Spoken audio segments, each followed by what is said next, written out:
রাজ্যের মুখ্যমন্ত্রী বাংলার 15 বছরের শাসনে যে 94টি প্রকল্প চালু করেছে জন্ম থেকে মৃত্যু পর্যন্ত ইতিমধ্যে রাজ্য সরকার পক্ষ থেকে উন্নয়নের পাঁচালী প্রকাশিত করেছে।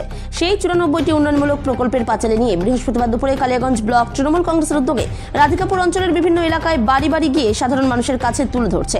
পাশাপাশি গ্রামীণ হাটগুলিতে গিয়ে ক্রেতা ও বিক্রেতাদের হাতে উন্নয়নের পাঁচালীর হ্যান্ডবিল তুলে দেওয়া হয়, যাতে আগামীতে দিনের এই উন্নয়নের ধারা অব্যাহত থাকে এবং পশ্চিমবঙ্গে ধর্মনিরপেক্ষ সরকার গড়তে আগামী বিধানসভা নির্বাচনে মানুষের দুই হাত ভরে আশীর্বাদ করে সেই লক্ষ্য নিয়ে বাড়ি বাড়ি যাওয়া হচ্ছে বলে জানান ব্লক তৃণমূল কনভেনার তথা জেলা পরিষদের পূর্ত কর্মাধ্যক্ষ নিতাই বৈশ্য।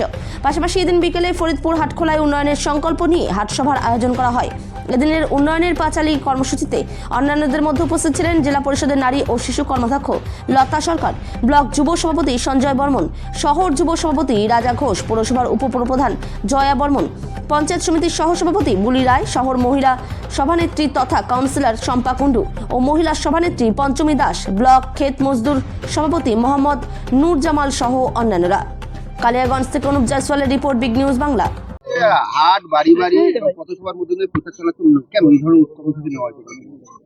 আসলে পশ্চিমবঙ্গে তৃণমূল কংগ্রেস পরিচালিত যে একটা সরকার তৈরি হয়েছে, পশ্চিমবঙ্গ সরকার, যার মাননীয় মুখ্যমন্ত্রী মমতা বন্দ্যোপাধ্যায়, তিনি যে বিগত দিনে এই 15 বছর ধরে গ্রাম বাংলার উন্নয়ন, শহরের উন্নয়ন, সার্বিকভাবে পশ্চিমবঙ্গের উন্নয়নের জন্য যে বিভিন্ন কাজগুলো করেছেন, এগুলো গ্রামের মানুষের কাছে তুলে ধরার জন্য আলোচনার মাধ্যমে, সংলাপের মাধ্যমে, উন্নয়নের সংলাপ নামে একটা নতুন কর্মসূচির মধ্য দিয়ে তৃণমূল কংগ্রেসের কর্মীরা আমরা আমাদের এই কালিয়াগঞ্জ বিধানসভা 3টা ভাগে ভাগ হয়ে আমরা বিভিন্ন বুথে বুথে গিয়ে বিভিন্ন জায়গায় গিয়ে প্রচার করছি। সামনে তো বিধানসভা সামনে রেখে কি এই ধরনের কর্মসূচি নেওয়া হয়েছে মূলত?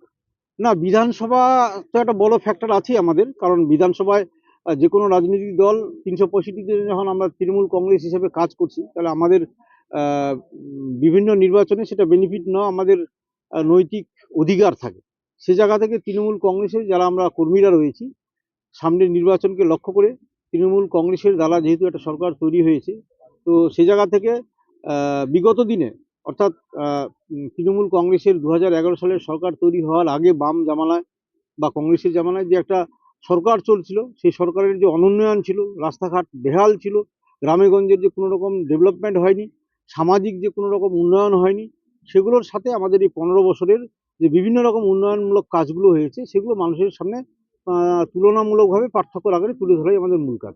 যাচ্ছেন হাটে বাজারে, মানুষের সারা কেমন? একদম খুব অত্যন্ত সাড়া রয়েছে, মানুষের অত্যন্ত সহানুভূতি রয়েছে সরকারের পক্ষে। কারণ সবচেয়ে বড় যেটা দিল্লির সরকার, বিজেপি সরকার সমস্যা করেছে, গ্রাম বাংলার 100 দিনের টাকা আটকে দিয়েছে, বাংলার মানুষের ঘরের টাকা আটকে দিয়েছে, রাস্তাঘাটের টাকা, আমাদের পশ্চিমবঙ্গের ন্যায্য টাকা যেগুলো ট্যাক্সের মধ্য দিয়ে সেন্ট্রাল গভর্নমেন্ট নিয়ে যায়, সেই টাকাটা আমাদের দেওয়ার কথা, সেগুলো আটকে দিয়েছে। এবং সর্বোপরি আজকে গ্রাম বাংলা, পশ্চিমবাংলাকে যেভাবে এসআইআর এর নাম করে আজকে পশ্চিমবাংলার বৈধ মানুষদের ভোটার তালিকা থেকে বাদ দেওয়ার চক্রান্তের মধ্য দিয়ে বিজেপি যে জেতার পরিকল্পনা করেছে নির্বাচন কমিশনকে সামনে রেখে, তার প্রতিবাদে মানুষ কিন্তু স্বতঃস্ফূর্তভাবে যে জায়গায় যাচ্ছে, আমরা যে জায়গায় কথা বলছি, সে জায়গায় তৃণমূল কংগ্রেসের সাথে পাশে থাকার আশ্বস্ত করছে এবং সরকারের সাথে আছে মানুষ। এটা সবসময় দেখা যায় কালীগঞ্জ বিধানসভা সরকারের উল্টা স্রোতে চলে।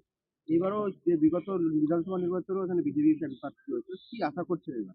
না, এটা ঠিকই বলেছেন। এই কালিয়াগঞ্জের মানুষ অত্যন্ত সজাগ এবং অনেক আগেই হয়তো পালস বুঝে নেওয়ার চেষ্টা করে, এবং সেক্ষেত্রে বিভিন্ন ক্ষেত্রে কালিয়াগঞ্জ যে ভুল অ্যাজাম্পশন, ভুল সমীক্ষায় দাঁড়িয়ে থাকে, সেটা আমরা পরবর্তীকালে বুঝতে পারি। তবে এবার কালিয়াগঞ্জের মানুষ একটা স্থির সিদ্ধান্তে আসছে, এটা আমরা নিশ্চিতভাবে বুঝতে পারতেছি যে সরকার কম বেশি যত রাজনীতিবিদ আছে, কম বেশি সবাই এটা নিশ্চিতভাবে বুঝতে পারছে যে পশ্চিমবঙ্গের সরকার মমতা ব্যানার্জির হাতেই থাকবে। তৃণমূলেরই সরকার তৈরি হবে, মানুষের সরকার তৈরি হবে, মামাটির সরকার তৈরি হবে। সেক্ষেত্রে কালিয়াগঞ্জের মানুষ এবার যেটুকু আমরা রিপারকেশন পাচ্ছি, তাতে সরকারের সাথে থাকবে এবং উন্নয়নের সাথে থাকবে এই কালিয়াগঞ্জ বিধানসভা।